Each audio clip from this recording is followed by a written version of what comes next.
அன்பு உள்ளங்களே அனைவருக்கும் வணக்கம். இன்னைக்கு கொஞ்சம் புத்தரை பற்றி பார்ப்பேன்.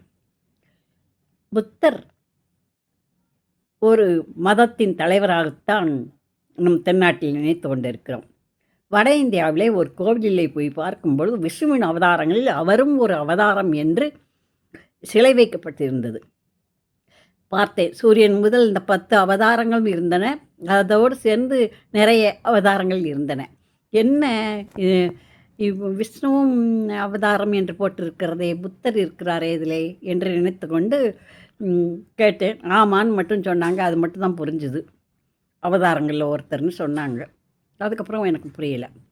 அதுக்கப்புறமா பார்த்தா ஒரு புராணத்தில் போட்டிருந்தது புத்தரும் ஒரு அவதாரம் அப்படின்னு சொல்லி. வட இந்தியாவில் நிறைய அவதாரங்கள் சொல்கிறாங்க.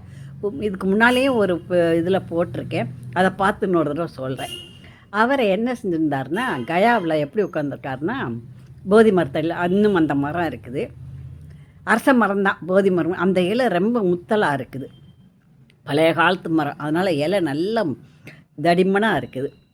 அதனால போதி மரம் அப்படின்னு சொன்னோன்னா அரச மரம் தான் அப்படி போதி மரமாக இருக்குதுன்னு நான் நினச்சிட்டேன். அதில் அவருடைய தலையில் வட்ட வட்டமாக இருக்குதே, படத்தில் சிலையெல்லாம் பொம்மையிலெல்லாம் பார்த்தா வட்ட வட்டமாக என்னமோ தலை முடி சுருட்டி சுருட்டி வச்சுருக்கேன்னு நினச்சிருக்கேன். ஒழிய அது என்னன்னு எனக்கு புரியல, யார்ட்டையும் கேட்டாலும் தெரியலை.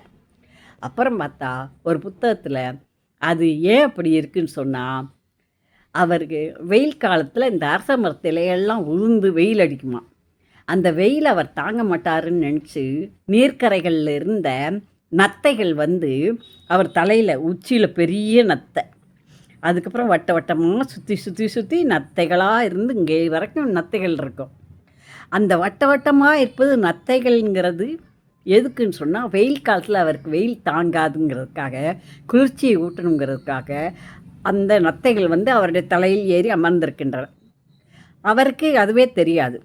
அவ்வாறு அமர்ந்திருப்பதனால் அவைகளும் அமைதி அடைந்தன, நற்கதி அடைந்தன, அவருக்கும் குளிர்ச்சியை உண்டாக்கின.